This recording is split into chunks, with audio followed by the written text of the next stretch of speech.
Hello and welcome. I'm Dr. Yasmine S, cardiologist and best-selling author, and this is my podcast, Positive Vibes on the Sunny Side. Each week, my goal is to bring you uplifting stories and insights to inspire you to live your happiest, healthiest, most positive life. So thank you for joining me.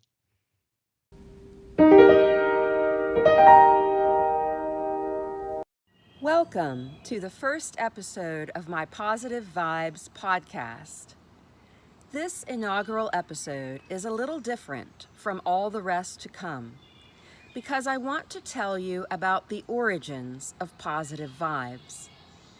And that starts, believe it or not, with the story of a train wreck, one of the worst train disasters of the 20th century, and all that came after it, including my first book, Walk Through Fire, The Train Disaster That Changed America, which I spent 10 years researching and which changed me as a person, and you'll hear about that in this presentation.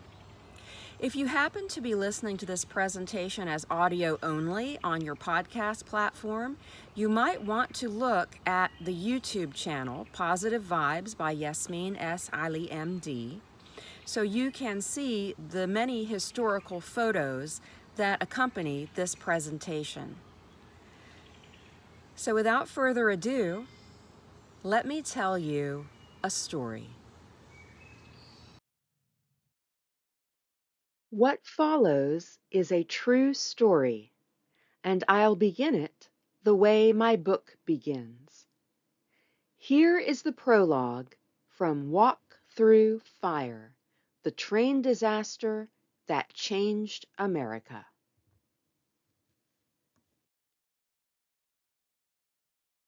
Prologue, Ball of Fire. February 24th, 1978, Friday, 2:55 p.m. The whole world had turned upside down. Police Sergeant Elton "Toad" Smith looked up to see what had struck him on the forehead. What he saw made his blood run cold, in spite of the sudden searing heat. It seemed as if the entire railbed had been hurled into the sky in one giant whirlwind of rocks the size of golf balls. Debris flew everywhere, beams from buildings, metal from train cars. Even a hard hat whirled above him, leaving him to wonder about the head that had been wearing it. And surrounding it all were the never-ending billows of smoke, streaked through with blinding flashes of white.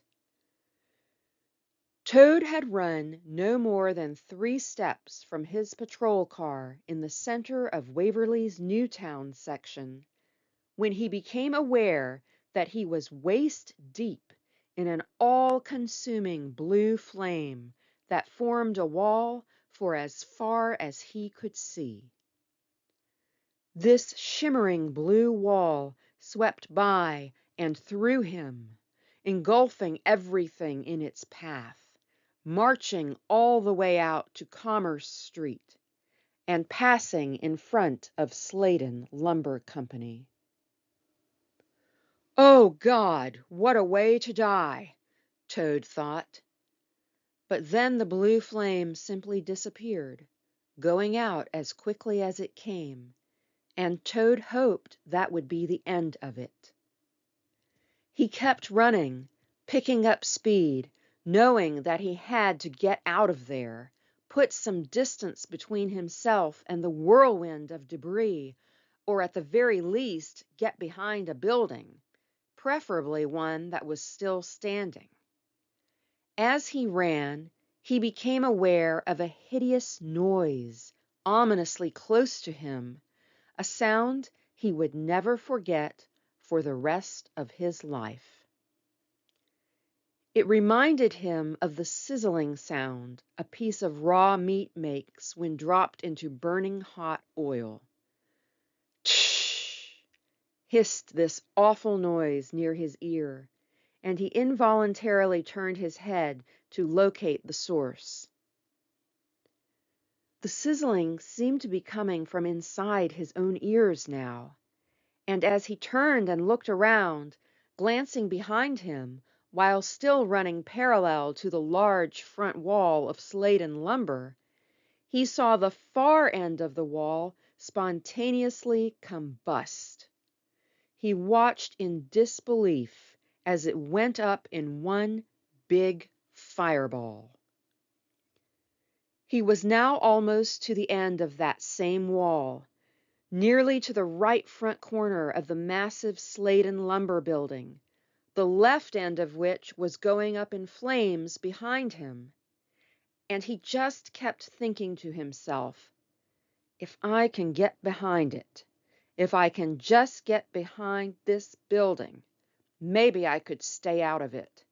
Maybe I might have a chance. When he got to the remaining front corner of the building, however, he found that the fireball had beaten him to it.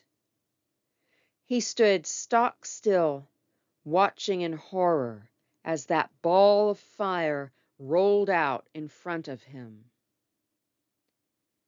There was nowhere left to go, no place left to run. So Toad took one last look at the ball of fire, shut his eyes, and with the prayer, "Lord, help us all," on his lips, ran right through it.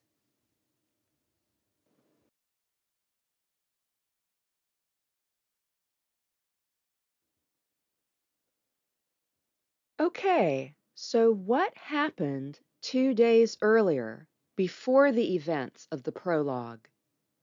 Well, here is a very brief historical timeline of the Waverly Train Disaster. At approximately 10:15 p.m. on the cold night of Wednesday, February 22nd, 1978, 23 cars of a 96-car L&N freight train derailed in the middle of Waverly, Tennessee's Newtown section at the Richland Avenue crossing.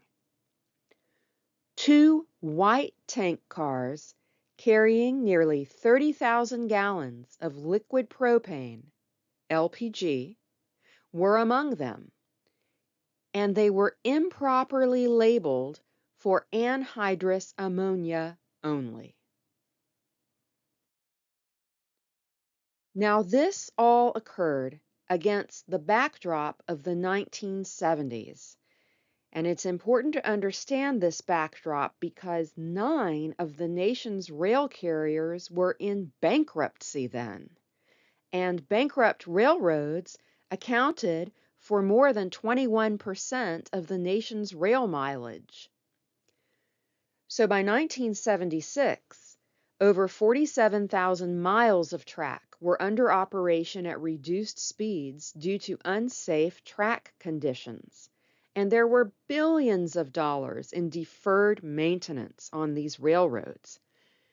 So much so that the term standing derailments became commonplace.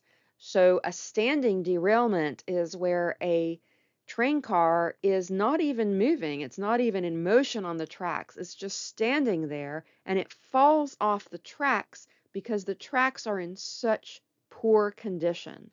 It's a standing derailment, and that had become commonplace in the 1970s. So, as you can see, they had a lot to clean up when this train derailed, and the cleanup efforts took place on Thursday, continuing into Friday.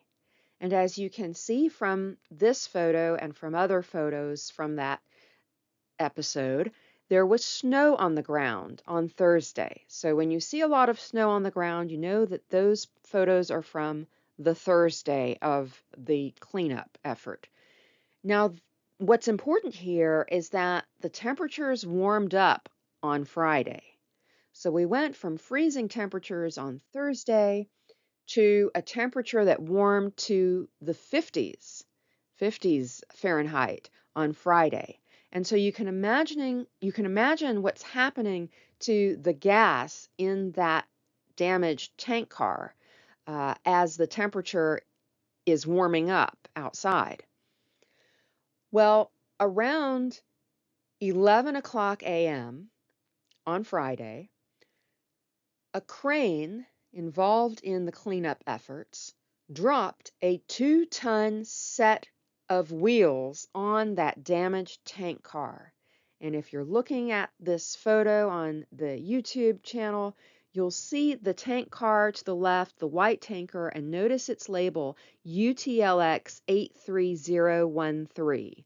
Remember that because we're going to come back to it. And no one realized at the time on the ground the extent of structural damage to this tank car.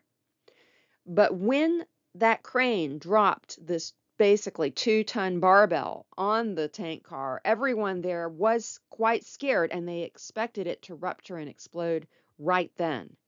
It did not. And so everyone went about their work. But about 4 hours later, at 2:55 p.m. that Friday, February 24th, 1978, that tank car, UTLX 83013, did rupture and exploded, and 5 lives were lost instantly. That total became 16 by the end of April 1978 as more succumbed to their burn injuries.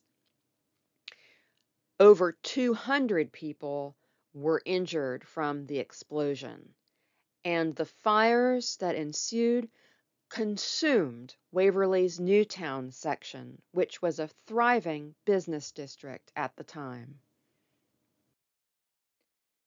These photos show some of the fires that ignited from the explosion, and you can see buildings collapsing in flames. On the right, you see an aerial photograph of the disaster and the smoke from the explosion and all the fires that were burning in Waverly that afternoon and evening. And I have heard, since the book was released in 2023, I have heard from people who were as far as 50 miles away who could see the smoke from this disaster. It was that large. It was that extensive. Now, this is a photo that tells a story of its own. In this photo, you can see the man running at the left. That's Cooter Bowen, whose story is also told in the book. And he was running to find burn victims and take them to the hospital. Now you'll see that he's about to run by a car. That is Police Chief Guy Barnett's patrol car. And you can also see a large tank fragment that has hit that car. Now look closely at that tank fragment. It bears the label 83013, and that label's upside down now. That's the white tank car you saw before. And not long before this photo was taken, when the tank exploded, Chief Barnett, the police chief, was sitting in the driver's side of his vehicle. And standing at his window was Frank Craver, the volunteer fireman whose story opens chapter 1 of the book. Frank Craver was standing there with his 6-year-old daughter, Susan Craver, because he had stopped for just a moment to let Chief Barnett know that he and his family would be out of town for the weekend, and how Chief Barnett could reach him if he was needed. So while he was standing there talking to Chief Barnett, the tank car exploded. And if you look even closer at this photo, on the ground between Cooter Bowen and Chief Barnett's patrol car, you can see a pair of shoes. Those are Frank Craver's. He was literally blown out of his shoes by the explosion. And in the foreground of this photo, under and in front of the rear bumper of Chief Barnett's car, you can see what remained of Frank Craver's clothes. All of his clothes were burned off him. Frank Craver was the most severely injured burn victim to survive, miraculously, because up to 70% of his body surface area was burned. And his daughter, Susan, also survived. And again, that story and what happened afterward is all told in the book.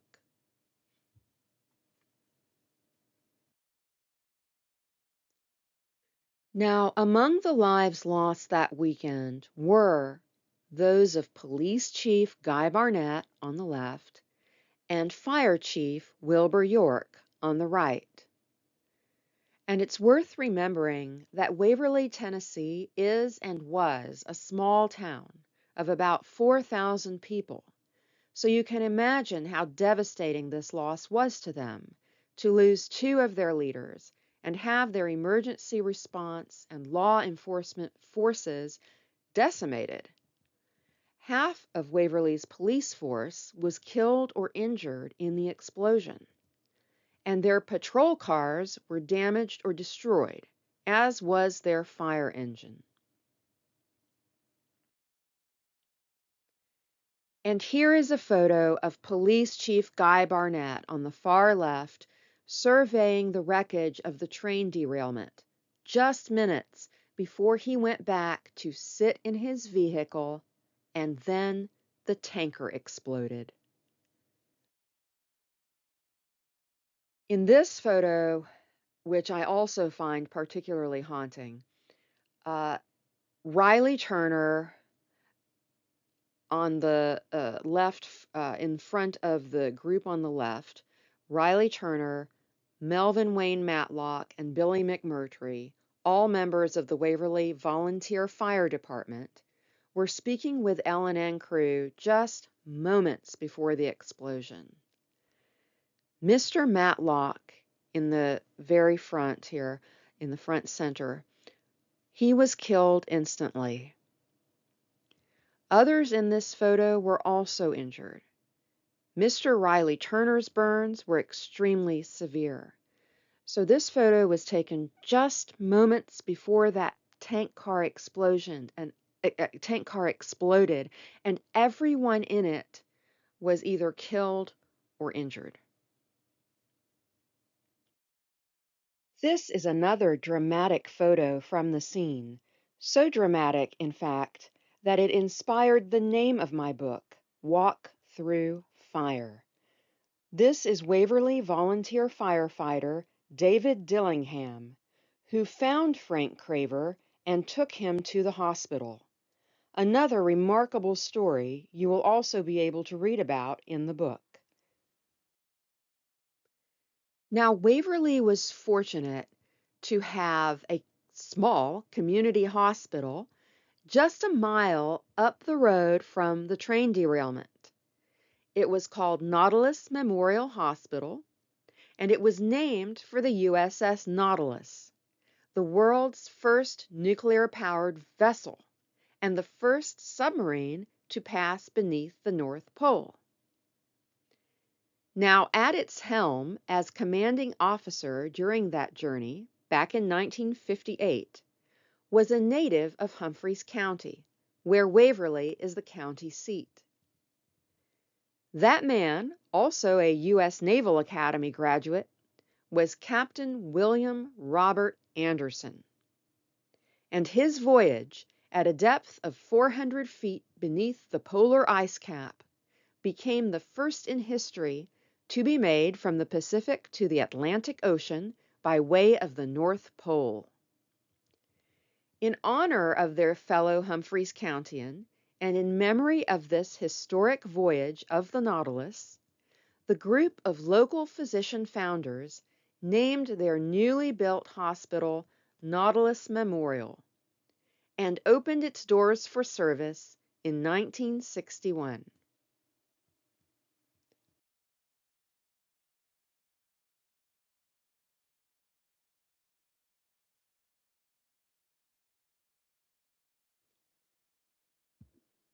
Now, this was a small hospital. The ER was 160 square feet at most and consisted of two tiny rooms. The power was out due to the explosion, and so the doctors and nurses were in the dark for the first part of triage. This was a mass casualty event in this tiny hospital, and my mother, Dr. Maysoon Ali, happened to be the attending physician on call.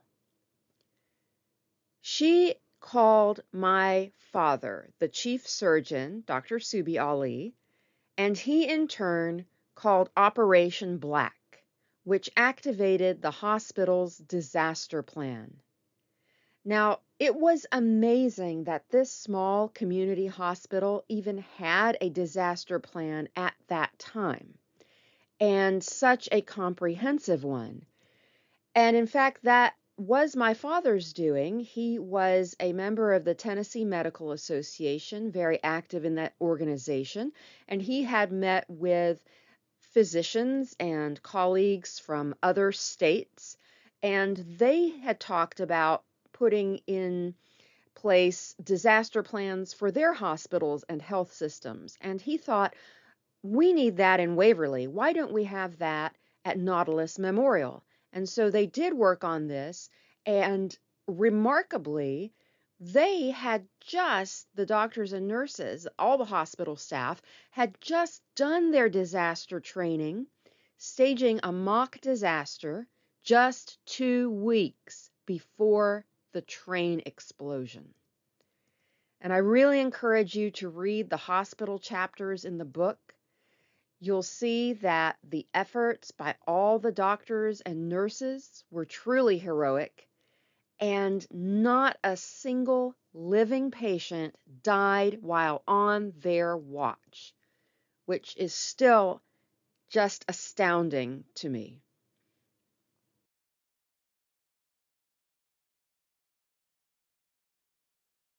And these are my parents. The picture on the left is of my mother, Dr. Maysoon Shkhair Ali, known in Waverly as Dr. Maysoon, to differentiate her from my father, Dr. Subhidi Ali, who was known as Dr. Ali.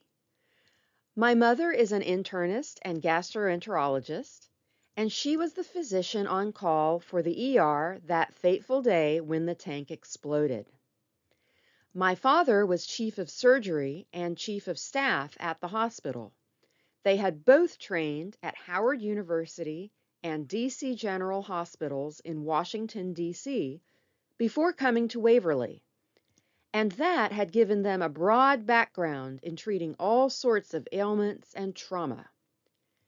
And speaking of which, my father trained as a trauma surgeon and was drafted into the U.S. Army during Vietnam. He entered the U.S. Army Reserve Medical Corps, so all in all, he received a great deal of mass casualty training suitable for leading a MASH unit in a theater of war. And as you might imagine, this training came in very handy on that fateful day in Waverly. How he led the triage efforts for the burn victims that poured into the tiny ER of that hospital, and how he stabilized and operated on the patients, is all told in the book, too.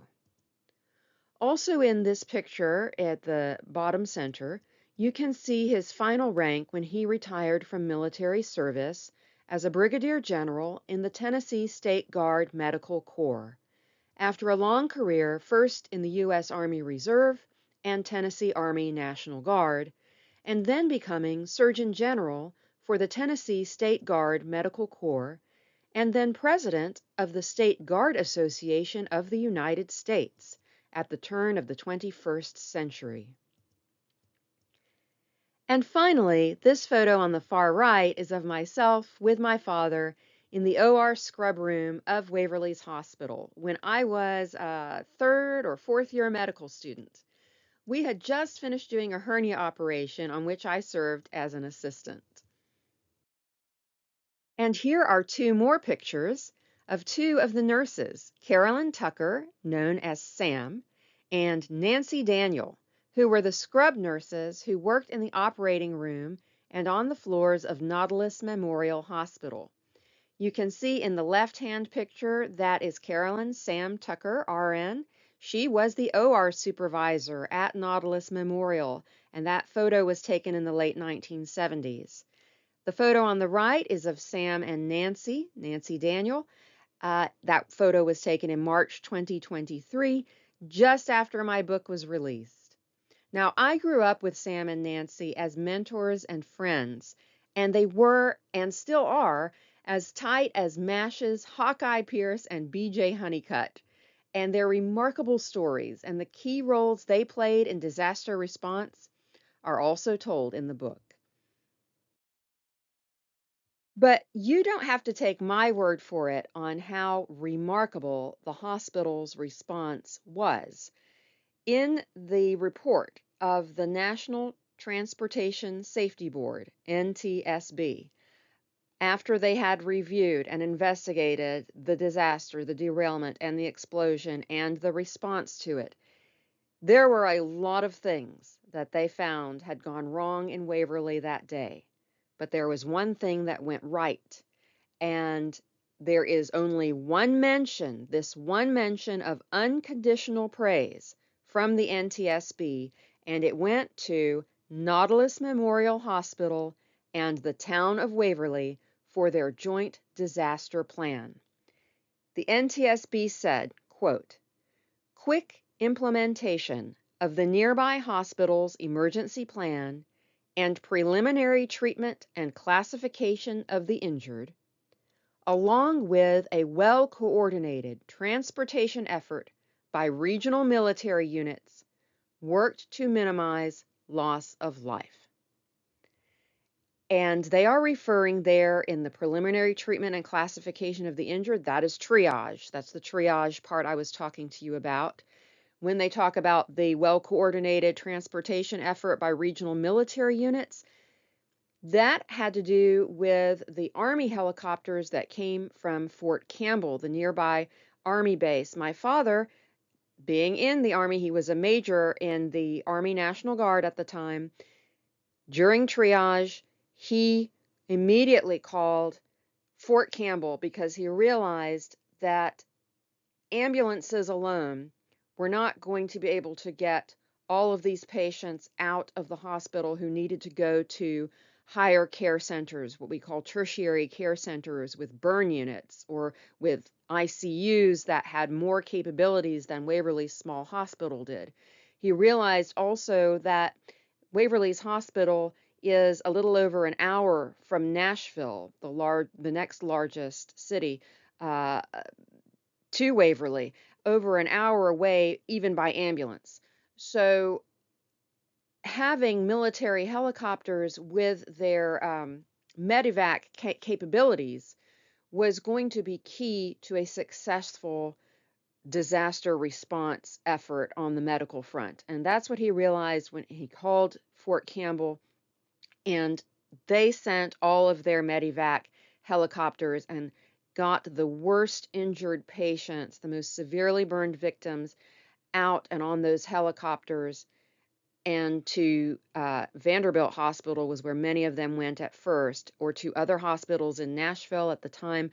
There would have been Baptist Hospital, St. Thomas Hospital, those hospitals in Nashville that also could perhaps help to stabilize these most severely burned victims and then move them on to regional burn units, as was seen in Birmingham or Cincinnati. And you can read more about that extended effort in the book. So let's step back a minute. What caused the derailment in the first place? Well, That train that derailed in Waverly originally departed Radnor Yard near Nashville, Tennessee at 6:32 p.m. on that Wednesday of February 22nd, 1978, and it was en route to Brewston, Tennessee, well past Waverly to the west. But at Colesburg, 39.5 miles north of Nashville, one car was taken out of the train and 5 others were added. And contrary to federal regulations, no inspection was performed on the cars that were added to the train. So a handbrake was left on a gondola car known as car number 17, which was loaded with wooden cross ties. And the heat and friction from that set brake caused the wheel to crack in Dixon, Tennessee, about 25 miles east of Waverly. So this wheel had cracked well before the train even reached Waverly. So when the train reached the Richland Crossing in Waverly after 10 o'clock p.m., the switch in the tracks there caused that fractured wheel to pull its own car over on its side, derailing it and the 22 cars behind it. And you can see in this photo, this is the cracked wheel. It's cracked all the way from rim to hub. So why write this book anyway? Well, Waverly is my hometown. And it has amazing stories and storytellers, starting with Mr. Elton Toad Smith, whose story, as you well know, begins the book in the prologue. And it was Toad's story and hearing that story and the way he related it to me that really prompted me to begin the journey of writing this book. And if you'd like to know more about how that came about, read the acknowledgments to the book, because the first paragraph is dedicated to Toad and how it came about that he told me the beginnings of his story and got this book started. So if you're someone who likes to read acknowledgments, you will enjoy the acknowledgments to this book because they tell a story of their own. Also, the entire history of this disaster had never been written from start to finish. And so it did take a level of research I didn't anticipate. Thousands of hours over more than 10 years, but it was well worth it.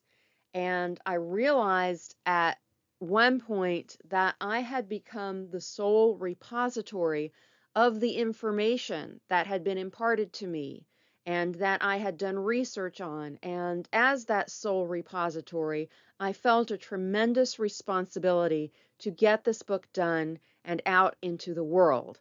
I had unwittingly become the historian of the Waverly Train Disaster.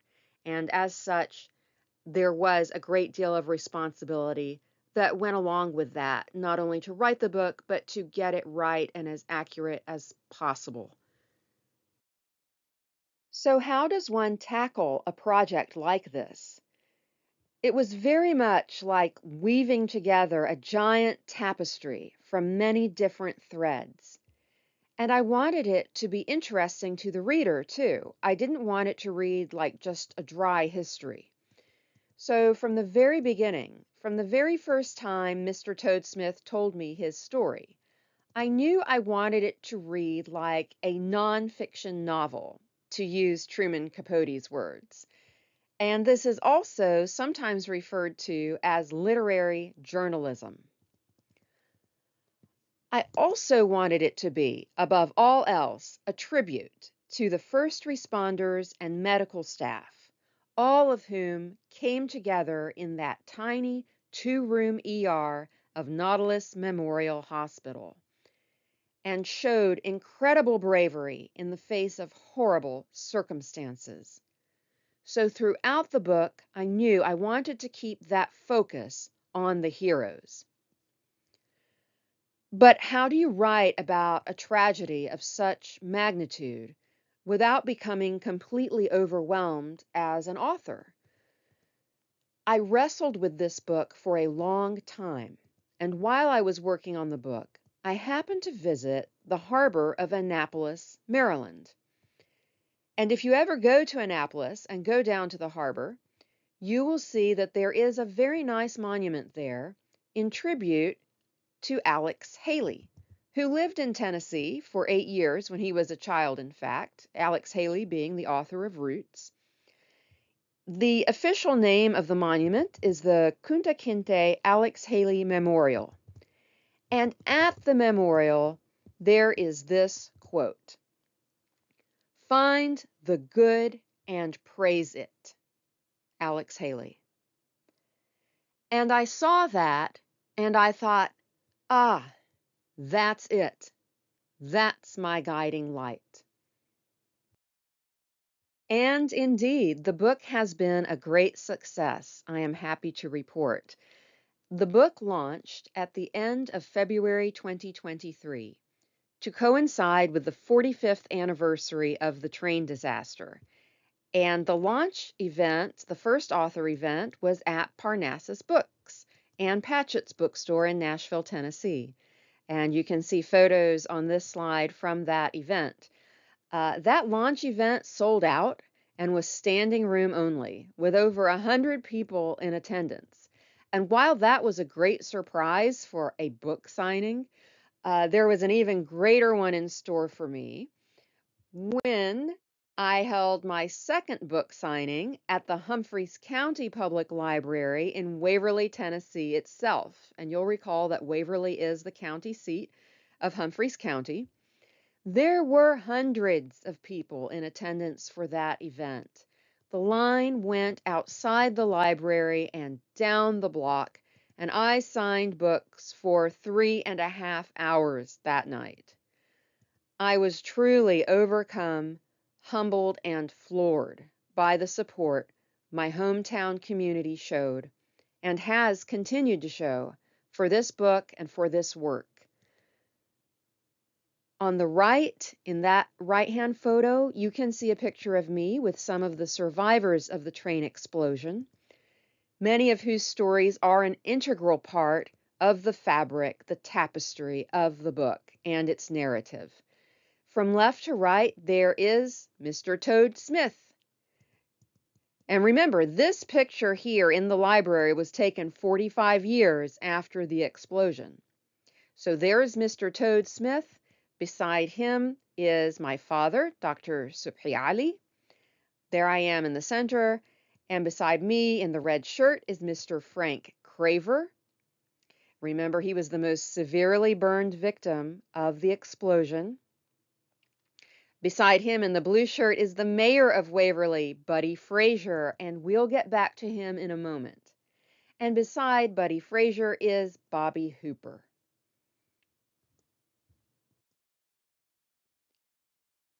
So I do now want to mention the many historical connections that came from the Waverly Train disaster, because as you can imagine, the book is full of history, personal, regional, national, and global. And that's because what most people are surprised to learn is that the impact of the Waverly Train disaster led to far-reaching changes across the world. One of those was the establishment of the Federal Emergency Management Agency, known as FEMA. And that came out of an executive order from President Jimmy Carter, who called the mayor of Waverly, at the time it was Jimmy Powers, Mayor Jimmy Powers in Waverly, Tennessee, that Friday night of the explosion and asked him, "What do you all need?" And Mayor Powers told him that they were going to need a military aircraft, more than the Army helicopters that had already done their job taking patients to regional hospitals. What he needed was a larger aircraft, an Air Force medical plane, to take those burn victims on from Nashville to the burn units I mentioned before in Cincinnati and Birmingham and such. And Jimmy Carter came through with that. 2 business days after after the explosion, 2 business days after the explosion in Waverly, the National Governors Association issued a statement, a consensus, calling for the establishment of a centralized federal agency for emergency management and response. And they found a very willing listener in President Carter, who, by executive order, just over a year after the train explosion in Waverly, created FEMA. Then there was the Tennessee Hazardous Materials Institute, which was a direct result of the aftermath of the explosion in Waverly, because that Friday night, when the fires were still burning in Waverly, the governor of Tennessee, Ray Blanton, was standing there in Waverly and realized the need for hazardous materials training in the state of Tennessee and the need for appropriate management and handling of hazardous materials.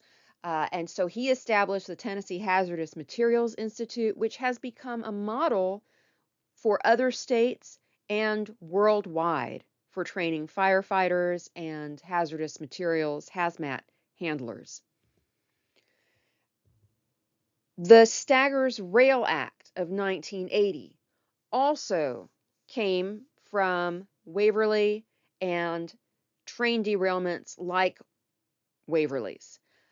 This Staggers Rail Act at the time was a bipartisan piece of legislation that was considered a win-win for both public and private interests. And rail safety standards immediately changed after the train disaster in Waverly. What train wheels were to be manufactured from, the materials used to manufacture train wheels.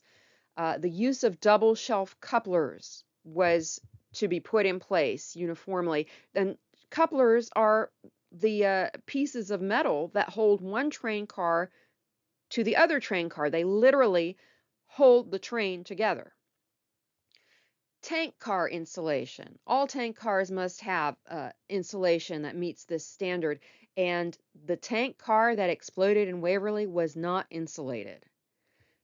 Proper tank car labeling and placarding so that we don't have tank cars labeled for anhydrous ammonia only that actually contain liquid propane. Track maintenance. Remember, I had mentioned that standing derailments had become common in the 1970s because the tracks were so poorly maintained. So track maintenance was mandated, and speed limits were lowered across train tracks. So this had very far-reaching implications. And as I've mentioned, the hard-learned lessons from the Waverly Train Disaster became part of hazmat training from coast to coast. As I say in the book, a section of the training manual for the California Specialized Training Institute's Hazardous Materials section references the Waverly Train Disaster as a case study of a boiling liquid expanding vapor explosion, a BLEVE, without flame impingement. As Robert Burke explained in Firehouse magazine, the explosion in Waverly was unusual because it did not involve flame impingement on the tank. When the derailment occurred in Waverly, there were no leaks, fires, or explosions.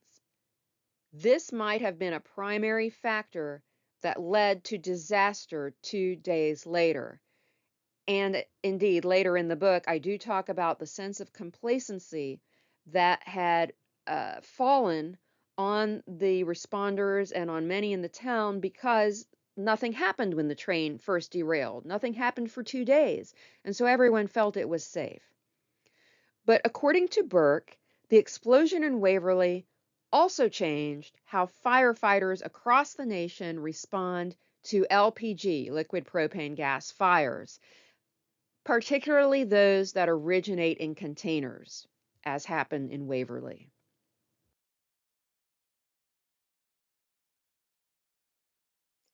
So, praise the good. There were so many lessons learned from this tragedy. And I think that this quote from the book by Waverly Mayor Buddy Frazier, and by the way, Buddy Frazier, at the time of the derailment, was one of Waverly's youngest police officers, and along with his brother, was the first responder on the scene of the derailment. And of course, you can read that story in the book as well. So, Buddy Frazier went on to become chief of police, manager of the city of Waverly, and is now the mayor of Waverly. And here's what he told me in this quote that I think really encapsulates this.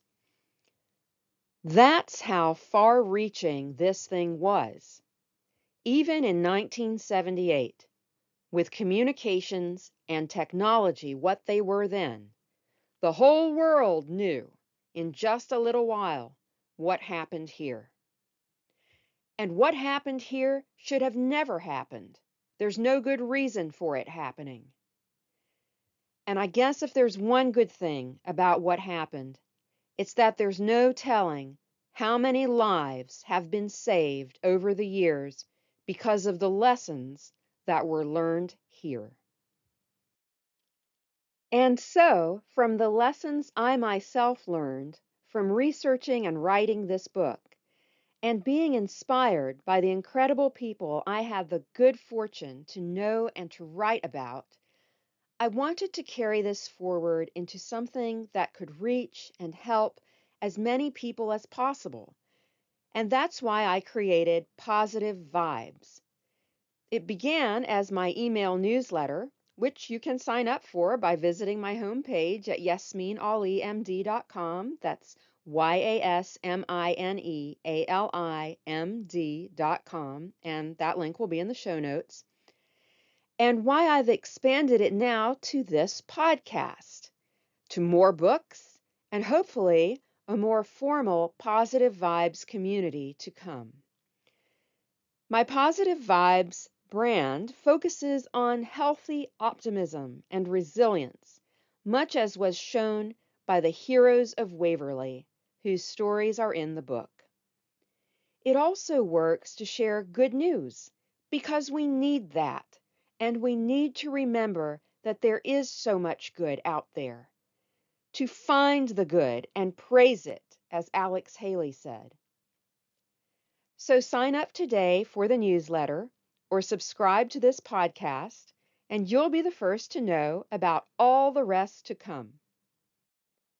And if you'd like to purchase copies of any of my books, including a limited number of autographed copies, please go to my online bookstore at lastskywriting.com. That's LASTSKYWRITING.com.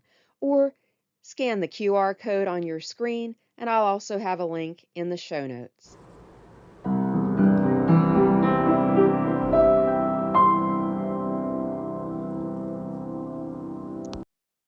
I hope you've enjoyed this episode.